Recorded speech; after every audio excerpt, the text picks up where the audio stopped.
This is a Russian glide bomb. Moscow has been launching thousands of them at Ukraine in recent months, putting further strains on the Ukrainian army and helping Russia make some territorial gains.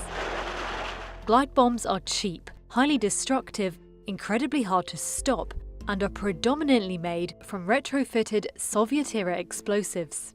Here's how Russia is giving old bombs the functionality of a modern cruise missile at a fraction of the cost.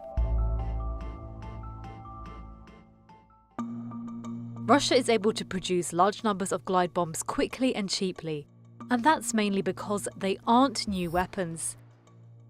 Most of them start out as general-purpose bombs from the Soviet era, known by their Russian acronym FAB, which means High Explosive Aviation Bomb, something that Russia has huge stockpiles of.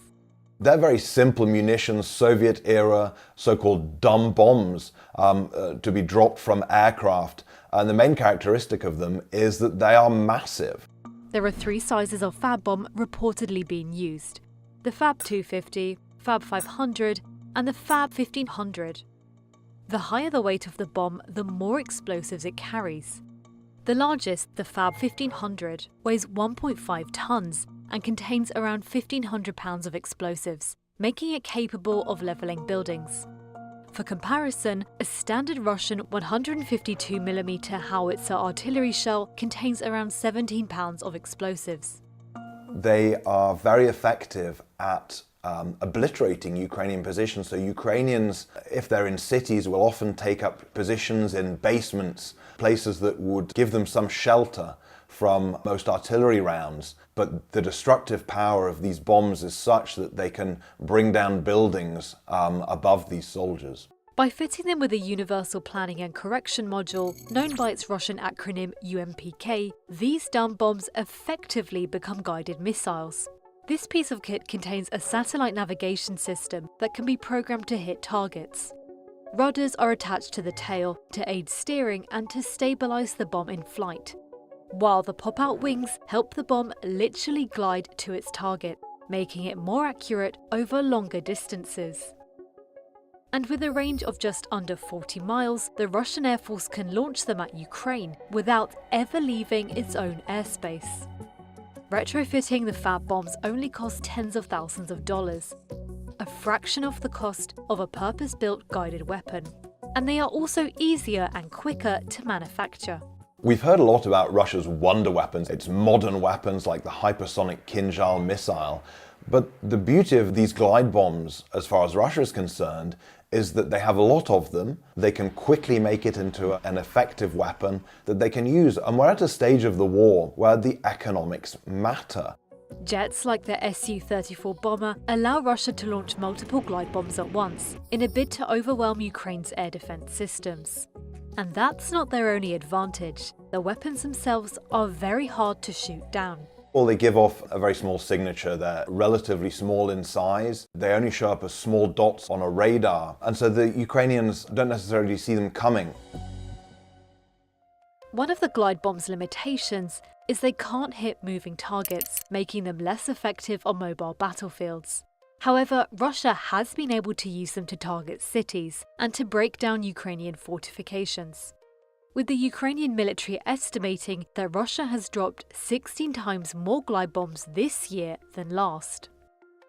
And Moscow has been using glide bombs against Ukraine's second largest city, Kharkiv, which is around 25 miles from the Russian border. On May the 25th, 2 Russian glide bombs hit a Ukrainian home improvement store called Epicenter. It's like the Ukrainian version of Home Depot. This is actually causing damage and destruction not only on the front lines, but it's terrorizing the civilian population as well. Russia also used glide bombs in its assault on the eastern city of Avdiivka earlier this year, with some military analysts saying the weapons were key in enabling Moscow to capture the city. Russia began dropping so many bombs on the city that it became simply impossible for the Ukrainians to hold on. This is the first time that Russia has really used them in such a concentrated fashion to blast Ukrainian defenders out of a city. Moscow says it is now scaling up production of its glide bombs, and analysts warn there is evidence Russia is working on creating bigger, more explosive versions, including one that weighs 3 tons. as well as experimenting with different kinds of warheads. With glide bombs helping Russia replenish its weapons stocks quickly and cheaply, Ukraine is looking for its own solutions. Ukraine wants F-16 fighter jets. These can be used to strike down the Russian planes before they're able to release the bombs. However, some analysts say because F-16s face the risk of being shot down by the Russians, Ukraine should instead focus on electronic warfare tactics. Electronic jamming is a potential way to stop these bombs because they rely on guidance systems. There's a big question as to whether Ukraine has electronic warfare systems that are powerful enough and numerous enough to counter this threat. Analysts also say more advanced air defense systems like US-made Patriots would allow Ukraine to shoot down Russian fighter bombers. But that's only if they can be located close to the front line. The Russians have very strong surveillance from drones, and they can then try to strike the Patriot batteries if they're brought close to the front. So the question for the Ukrainians is how to balance the need to protect civilians, to protect cities, and the risk of taking them to the front lines to try to intercept Russian aircraft. Because glide bombs are affordable and can be quickly replenished, analysts believe they will continue to play a significant role in Russian attacks in the coming months. Glide bombs have been a very effective way to smash Ukrainian positions, to kill defenders, to break defences, and to get through and take more Ukrainian territory.